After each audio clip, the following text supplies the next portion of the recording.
At kaugnay pa din ng bombing incident kahapon sa Mindanao State University, Marawi City, makakapanayam natin ngayon si Attorney Nagib Sinarimbo, ang tagapagsalita ng Bangsamoro Autonomous Region in Muslim Mindanao.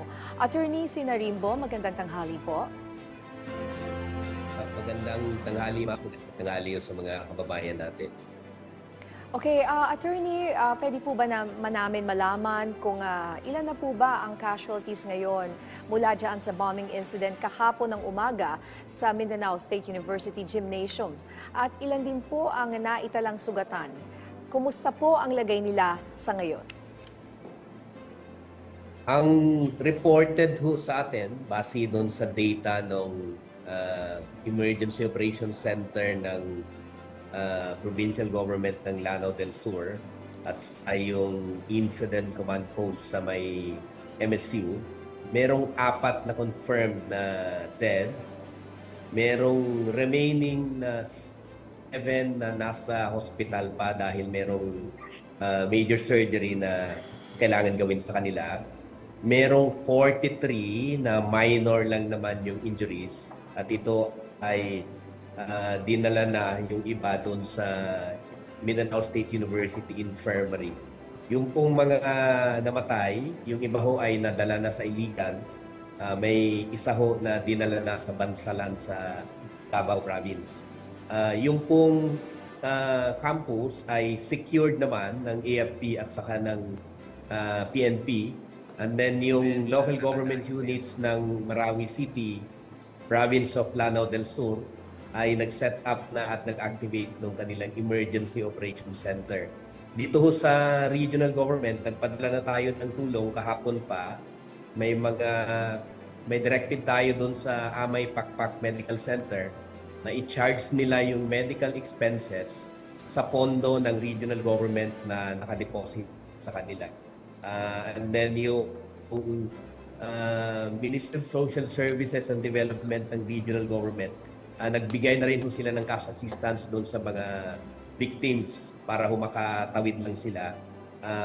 Yung Regional Operations Center ng regional government, pinadala na natin yung additional ambulances at saka cadaver transport, pati mga coaster natin para sa transport ng halimbawa mga kailangan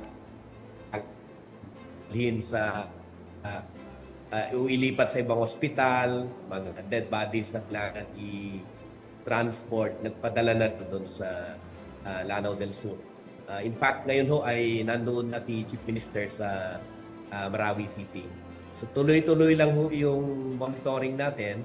At the same time, yung tulong ho ay binigay na natin at pumasok na ho sa Lanao del Sur at saka sa Marawi City. Okay. Attorney, ang tanong po ng ating mga kababayan ay yung posibleng dahilan or motibo ng mga suspect sa madugong insidenteng ito. Ano po kaya ang katotohanan sa isang report na di umano'y inako na ng Islamic State or ng ISIS or Daesh ang naturang pagpapasabog?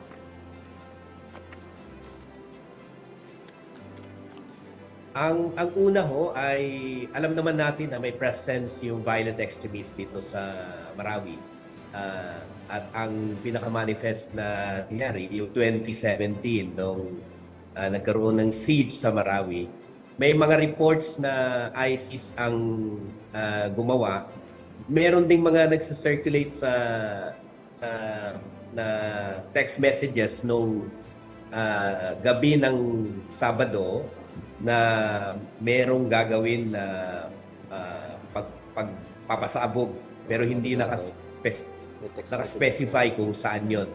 So ito ho, kailangan talaga tingnan maigi para mas makita natin kung saan talaga yung pinanggalingan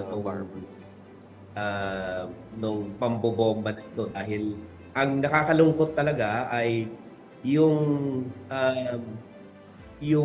tinarget ay yung mga kapatid natin na mga Kristiyano na nagsisimba nung araw na yon dito sa gymnasium ng Mindanao State University. So yun ho talaga ang nakakalungkot rito at hindi maganda na nangyari.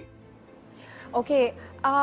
Sir, ayon po sa security officials ng pamahalaan, Sinasabi nilang may pagkakapareho raw sa estilo ang ginawang pagbobomba kahapon at sa bombing incident sa Jolo Cathedral noong taong 2019.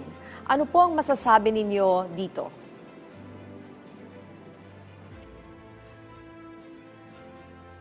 Attorney. Yung sa cathedral bombing sa Hulo, medyo pinpointed naman yung mga gumawa doon.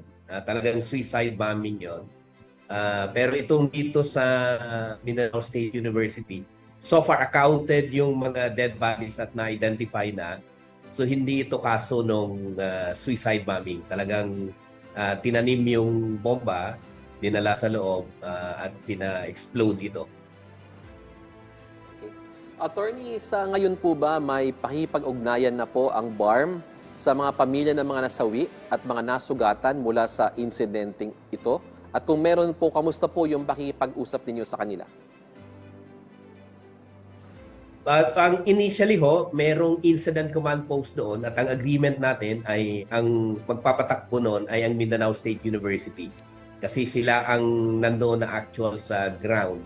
Sinuport natin sila pero yung documentation ng mga victims, nakausap na ng mga social workers natin na nagbigay ng cash assistance sa kanila. I understand yung Mindanao State University, dineploy na rin nila yung mga professors nila, mga teachers, doon sa psychology department nila para sa psychosocial intervention.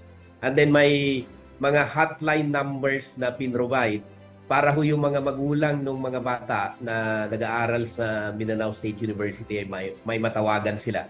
Kasi ang MSU ang mga estudyante niyan nanggagaling as far as Palawan, Northern Mindanao, Davao Region, itong Zamboanga Peninsula, Island Provinces, so malalayo sila. So understandable na mag-aalala yung mga magulang ng mga bata. So nag-set up na rin nung communication line sa kanila at yung mga coasters namin ay pinorward namin kagabi doon just in case may mga gustong umuwi, may mga request na i-transport sila, ma-facilitate natin yon. Yung mga LGUs na pinanggalingan ng mga estudyante na rin, nag-provide na rin sila ng mga sasakyan para just in case gustong umuwi ng mga bata. Nag-declare na rin ng suspension ng classes ang Mindanao State University habang sinusort out pa yung problema sa loob ng campus. Okay, mensahe at paalala nyo na lang po, lalo na po sa mga biktima na umaasa ng hustisya sa insidenteng ito.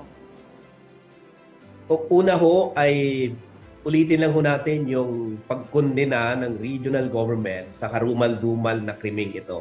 Wala puwang yung pambobomba, lalo na sa mga estudyante at itataon pa na merong religious ceremony na ino-hold yung mga kapatid natin. Hindi katanggap-tanggap yun at dapat talagang kondinahin natin lahat. Pangalawa ay yung pakikiramay natin doon sa pamilya ng mga nabiktima sa hindi mabuting nangyari sa Mindanao State University.